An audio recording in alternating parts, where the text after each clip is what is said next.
Cadet അക്കാദമിയുടെ പുതിയ ക്ലാസ്സിലേക്ക് എല്ലാവർക്കും സ്വാഗതം. ഇന്ന് നമുക്ക് ഇൻ്റലിജൻസ് എന്ന ഭാഗത്തു നിന്ന് കുറച്ച് ചോദ്യങ്ങൾ പരിചയപ്പെടാം. ആദ്യത്തെ ചോദ്യം, ബഹുമുഖ ബുദ്ധി അഥവാ മൾട്ടിപ്പിൾ ഇൻ്റലിജൻസ് എന്ന ആശയം മുന്നോട്ട് വെച്ചതാര്? Answer, Howard Gardner. Howard Gardner science ജേർണലിസ്റ്റും എഴുത്തുകാരനും പിന്നീട് മനഃശാസ്ത്രത്തിൽ അദ്ദേഹം ഗവേഷണങ്ങൾ നടത്തിയിട്ടുണ്ട്. അദ്ദേഹത്തിൻ്റെ പ്രധാനപ്പെട്ട കൃതികളാണ് the varieties of the meditative experience 1977 അദ്ദേഹം പബ്ലിഷ് ചെയ്തത്. അതേപോലെ emotional intelligence, the hidden driver of excellence, ഈ 3 ടെക്സ്റ്റുകളാണ് അദ്ദേഹത്തിൻ്റെ പ്രധാനപ്പെട്ട കൃതികൾ. നെക്സ്റ്റ് ക്വസ്റ്റ്യൻ, വൈകാരിക ബുദ്ധി ഇമോഷണൽ ഇൻ്റലിജൻസ് എന്ന ആശയം മുന്നോട്ട് വെച്ചതാര്? Peter Salovey, John Mayer. Howard ഗാർഡ്നറുടെ കണ്ടെത്തലുകളെ അടിസ്ഥാനപ്പെടുത്തിയാണ് പീറ്റർ സലോവയും ജോൺ മേയറും 1990 വൈകാരിക ബുദ്ധി എന്ന ആശയം മുന്നോട്ട് വെച്ചത്. നെക്സ്റ്റ് ക്വസ്റ്റ്യൻ, ഇമോഷണൽ ഇൻ്റലിജൻസ് എന്ന പുസ്തകം രചിച്ചതാര്? Answer, Daniel Goleman. വൈകാരിക ബുദ്ധി എന്ന ആശയത്തിന് വിപുലമായ പ്രചാരവും സ്വീകാര്യതയും ലഭിച്ചത് ഡാനിയൽ ഗോൾമാൻ 1995 ഇമോഷണൽ ഇൻ്റലിജൻസ് എന്ന പുസ്തകം പ്രസിദ്ധീകരിച്ചതോടെയാണ്. ഫോർത്ത് ക്വസ്റ്റ്യൻ, ഒരു വ്യക്തിക്ക് തൻ്റെയും മറ്റുള്ളവരുടെയും വൈകാരിക അവസ്ഥകളെ തിരിച്ചറിയാനും വ്യക്തിബന്ധങ്ങൾ മെച്ചപ്പെടുത്തുന്നതിനുള്ള പ്രചോദകമായി ഈ തിരിച്ചറിവിനെ ഉപയോഗപ്പെടുത്താനുമുള്ള സാമൂഹികമായ ബുദ്ധിശക്തിയാണ് വൈകാരിക ബുദ്ധി എന്ന് അഭിപ്രായപ്പെട്ടതാര്? Answer, Daniel Goleman. Fifth one, ഗോൾമാൻ്റെ അഭിപ്രായത്തിൽ വൈകാരിക ബുദ്ധിയുടെ അടിസ്ഥാന ഘടകങ്ങൾ ഏതെല്ലാം? ഫസ്റ്റ് വൺ, സ്വാവബോധം, സെൽഫ് അവെയർനെസ്, ആത്മനിയന്ത്രണം, സെൽഫ് റെഗുലേഷൻ, ആത്മചോദനം, സെൽഫ് മോട്ടിവേഷൻ.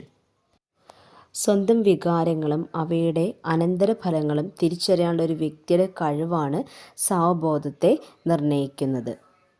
സിക്സ്ത് ക്വസ്റ്റ്യൻ, താൻ ഉൾക്കൊള്ളുന്ന സമൂഹത്തിൻ്റെയോ സ്ഥാപനത്തിൻ്റെയോ ലക്ഷ്യങ്ങൾ അനുസരിച്ച് പ്രവർത്തിക്കുവാനുള്ള സന്നദ്ധതയും അവസരങ്ങൾ പ്രയോജനപ്പെടുത്തുന്നതിനുള്ള താൽപ്പര്യവും തിരിച്ചടികളിലും പരാജയങ്ങളിലും പതറാതെ ലക്ഷ്യബോധത്തോടെ മുന്നേറാനുള്ള കഴിവും വൈകാരിക ബുദ്ധിയുടെ ഏത് സവിശേഷ തലങ്ങളിൽ ഉൾപ്പെടുന്നു?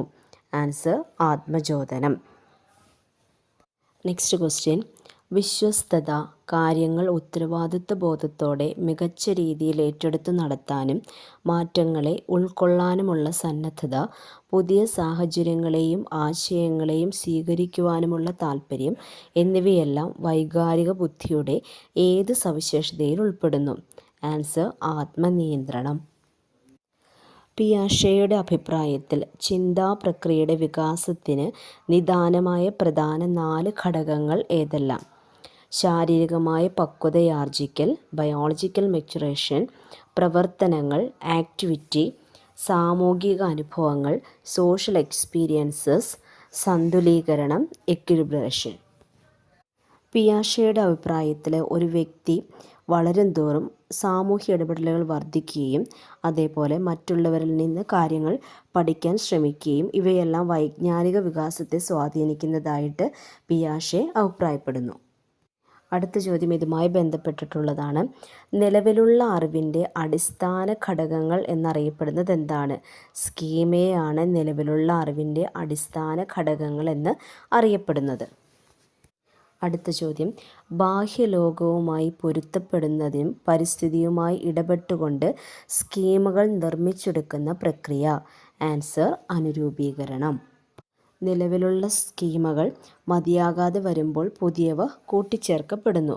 അങ്ങനെ ബാഹ്യലോകവുമായി പൊരുത്തപ്പെടുന്നതിനും പരിസ്ഥിതിയുമായി ഇടപെട്ടുകൊണ്ട് സ്കീമുകൾ നിർമ്മിച്ചെടുക്കുന്ന പ്രക്രിയയാണ് അനുരൂപീകരണമെന്ന് അറിയപ്പെടുന്നത്. അടുത്ത ചോദ്യം, സ്കീമുകളുടെ ആന്തരിക പുനർവിന്യാസവും കൂട്ടിച്ചേർക്കലും വഴി ശക്തവും പരസ്പര ബന്ധിതവുമായ ഒരു ജ്ഞാതൃഘടന രൂപം കൊള്ളുന്ന പ്രക്രിയ ഏത് പേരിലാണ് അറിയപ്പെടുന്നത്? സംയോജനം എന്നാണ് അറിയപ്പെടുന്നത്. ഒരു വ്യക്തിയുടെ വിജ്ഞാന മണ്ഡലത്തിൽ നടക്കുന്ന 2 പ്രധാന പ്രക്രിയകളാണ് അനുരൂപീകരണവും സംയോജനവും എന്ന് അറിയപ്പെടുന്നത്. അപ്പോൾ ഇന്നത്തെ ക്ലാസ്സിൽ നമ്മൾ ഇൻ്റലിജൻസിനെ കുറിച്ചും അതേപോലെ വൈജ്ഞാനിക വികാസഘട്ടത്തിലെ കുറച്ച് ചോദ്യങ്ങളെക്കുറിച്ചുമാണ് പഠിച്ചത്. അപ്പോൾ ഈ ചാനൽ ഇഷ്ടപ്പെട്ടെങ്കിൽ സബ്സ്ക്രൈബ് ചെയ്യാൻ മറക്കരുത്. ഷെയർ ചെയ്യുകയും ലൈക്ക് ചെയ്യുകയും ചെയ്യുക. താങ്ക്